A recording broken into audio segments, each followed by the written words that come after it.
should we bother with this astrology stuff? Okay, this is an interesting story.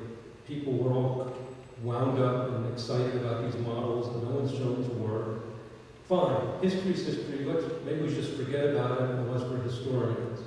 Well, there's one big reason to study astrology that I am very keen about, which is I think astrology is one of the most fantastic tools for understanding culture. And, sociologists are really very keen about this culture thing. They think somehow culture is responsible for performance this and performance that. But to try to understand a culture without understanding its astrology is to be blindfolded.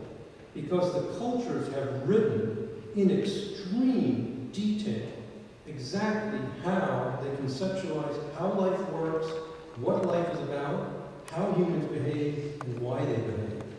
It is amazing. And I'll give you two brief examples of that. One is the culture of India, and the other is the culture of the Middle East. So regardless of whether astrology works, it is an extremely detailed description of how people think and behave. Even better than they can explain to you. If I ask somebody who plays jazz, why do you like jazz? He might look at me and go, ba ba ba ba ba ba. Get it, man? I mean, he's not going to explain to you what jazz is. He lives it. And if you ask an Indian or a person in the Middle East or an American about their culture, we're too close to it to see it. But the astrology explains it, and I'll give you some quick examples. In India, they use another zodiac besides our zodiac of 12 signs, the Aries, Taurus, Gemini. They use one with 27 signs, and they call these nakshatras.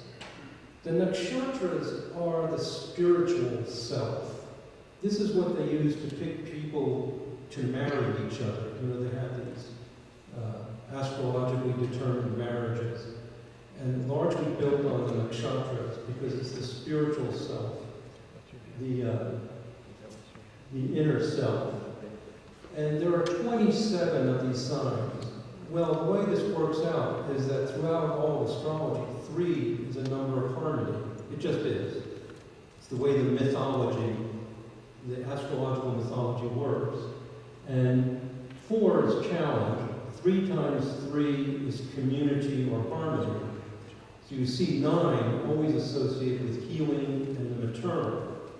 And it becomes natural to the culture. And what I'm talking about here is not that something is true, it's how people live. So even in the Catholic tradition, you would do a novena, a prayer to Mary for 9 days. You wouldn't do it for 7 days. It would make, it's ugly, it would make no sense. It's as intuitive to have 9 days as it is to paint the fire and interrupt bread.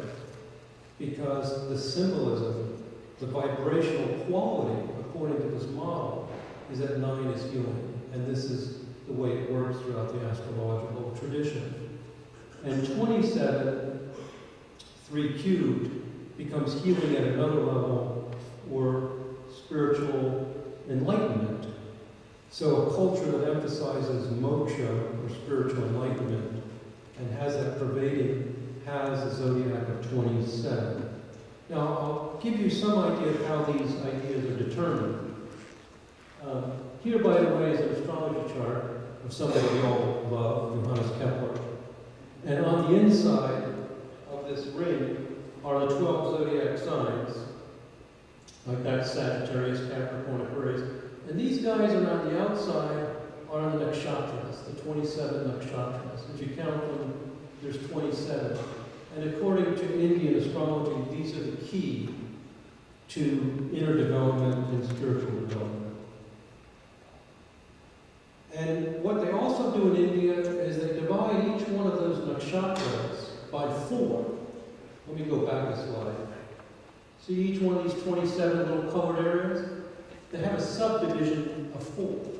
So how many of those subdivisions? 27 times 4 is 108. And they call those 108 subdivisions padas, or pada means step. Just like ped, foot, a pada is a step. So those are the 108 steps to enlightenment. So on the beads that they pray on, guess how many beads there are? 108. On the temples, there are often 108 steps, padas.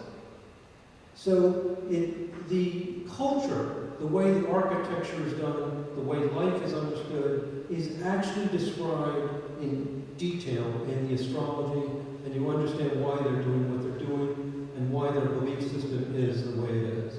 I'm only giving you, sort of 10-minute introduction. I could, write volumes on this stuff. So the formulas are there. So this is a reason to study astrology. In the Middle East, they use a zodiac of 28 signs instead of 27. 28 is 7 times 4. And in astrological mythology, we'll call it, because we'll, for the moment, assume astrology doesn't actually work, but it's a model that people built. You have these 28 signs, 7 times 4, which has to do with inner discipline and ritual. So you have the Jews, the Muslims, and the Christians in the Middle East, all very devoutly connected to their ritualistic traditions. If you don't change the astrology, you'll never change the culture. Okay? So these cultural styles are so clearly built in the philosophy, in the way of thinking, that they're extremely resistant to change. They're actually built on a very complex, sophisticated model within astrology.